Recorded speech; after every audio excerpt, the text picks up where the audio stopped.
My name is Winston. I am an English Bulldog of ancient blood. Born in Birmingham, England, in those industrial lands where red bricks meet the mist. But my roots go back much further, much deeper in time. I come from the era when I was called Bullenbeißer or Bulldogger, somewhere between the 16th and 17th centuries, when England still rumbled with the cries of the arenas. The first official trace of my ancestors appears around 1630 in the records of bullbaiting, a harsh, brutal world, but one that forged my unique build. Then, when these practices were abolished in 1835, man reinvented me, gentler, calmer, more stable. That is when I became the dog you see today. Look at me closely. I am the English Bulldog, the one whose very form tells a whole story. My skull is as broad as a royal hammer, my snout short, flattened, wrinkled like the pages of an old book of chivalry. The deep wrinkles on my forehead are not flaws. They are the battle maps of my ancestors.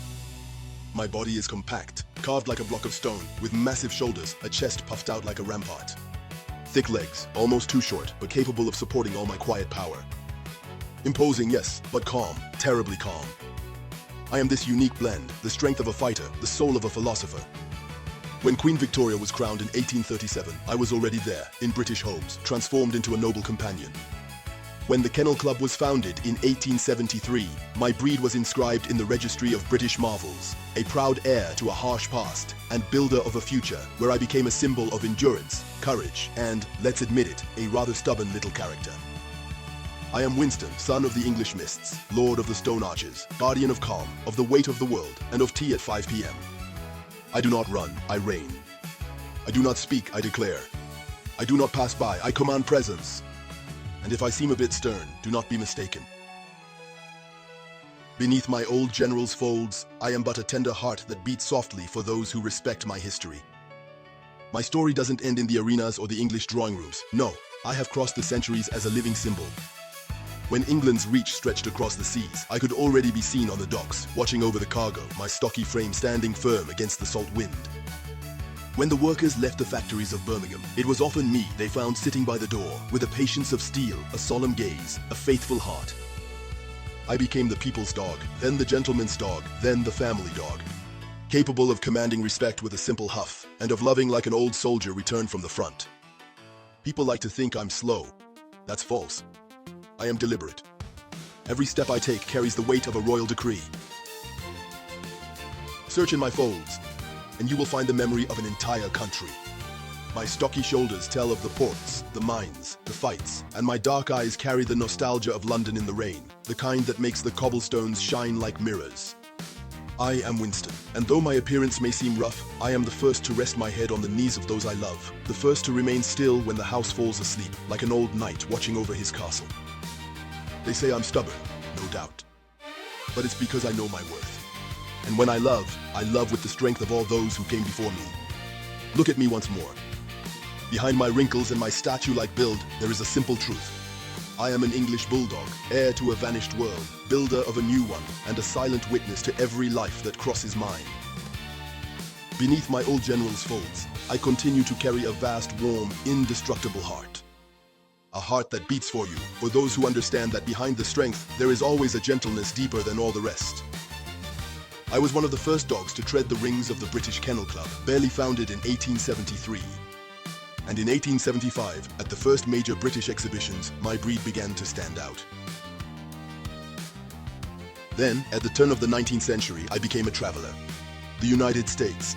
The first English Bulldogs truly arrived around 1880 to 1890. In 1890, American breeders created the Bulldog Club of America, authentic, still in existence. And in 1893, the AKC, the American Kennel Club, officially recognized me. France. The first English Bulldogs arrived at the end of the 19th century. According to the archives of the Société Centrale Canine, my breed appears in French documents around 1895 to 1900. In Paris, I quickly became a dog of elegance, prized for my quiet mass and my unique wrinkled face. Germany and the Netherlands. Mentioned in the first import registries between 1890 and 1910, often used to stabilize the modern type. Japan, documented at the very beginning of the 20th century. In 1907, the first Bulldogs were photographed in the dog clubs of Tokyo. My ancestors crossed the Atlantic when steamships still roared in the ports. I was seen in New York as early as 1880, captured in the first photographic portraits of kennel clubs. and I settled there as if I were born to it, bringing my wrinkle charm to American families. I was then imported to France, where the artists of Montmartre found I had the head of an old, poorly awakened philosopher. I took that as a compliment. In Germany, I was described as a Hund von Eiserner Würde, a dog of iron dignity. I approved of that too. And in Japan, I paraded in shows where I was hailed as a true pocket samurai, imposing, calm, unshakable. I was shaped by history, exported as an icon, welcomed as a legend. And today, I stand before you, beneath my old general's folds, a guardian of traditions from another age, but ready to share my massive heart with anyone who understands the nobility of an English Bulldog. Many don't know this, but my breed is not just a relic of Victorian England. We are one of the founding pillars of several modern breeds. Real, documented, recognized breeds. And I swear to you, I am proud of it. There's the Bull Terrier. Yes, that one. The dog with a neck of muscle, the white knight of the 19th century working-class neighborhoods. It simply would not exist without us. In the 1830s to 1850s, James Hinks, in Birmingham, wanted to create an elegant, powerful, athletic dog. To do this, he used the English Bulldog, the white English Terrier, and later, a bit of Dalmatian. Our courage, our shoulder strength, our determination, we are the ones who gave them to him. When I look at a Bull Terrier with its fiery gaze, I always think to myself, little brother, you carry one of my old heartbeats. I also think of the Bull Mastiff, created in the 1860s in the United Kingdom to protect hunting estates from poachers. It was born from a very clear cross. 60% Mastiff, 40% English Bulldog. The records of the first breeders are formal on this. The mass, the powerful jaw, but also the calmness, that's us. A part of our blood flows in the veins of that giant. There is also the American Bulldog. When British miners, farmers and workers emigrated to the United States in the 18th and 19th centuries, they brought their bulldogs with them. These dogs evolved differently in the New World. They became what is now called the American Bulldog, more athletic, higher on its legs, but still recognizable. The bone structure, the jaw, the dignity, inherited from the English Bulldog. I also think of the Old English Bulldog, a modern reconstruction. In the 1970s, David Leavitt wanted to recreate the Bulldog from before 1835, the one of my ancestors. He used several breeds, English Bulldog, Bull Mastiff, American Bulldog. But the genetic and morphological foundation, that's still us. You see, I may be short-legged, wrinkled by time, but without us, the world would never have known the Bull Terrier, nor the Bull Mastiff, nor the American Bulldog. Nor these courageous dogs that protect, run, and work, each with a piece of our heritage in their chest. I, Winston, an English Bulldog, a son of Birmingham, a son of a rough past, but a father to entire lineages that still live today. That is what I am. That is what I pass on. And there you have it. If you've made it this far, it means my story has touched you a little, somewhere between my wrinkles and my old British soul.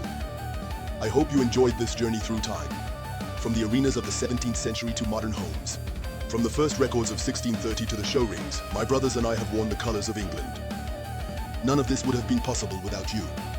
To you who watch these videos, these images, these stories. To you who are passionate about our breed, our unique morphology, our often harsh but deeply human history. To you who take the time to know our origins, our weaknesses, our strengths, our wrinkles, our somewhat melancholic gazes. Thank you. Thank you to the families who welcome us with patience and gentleness.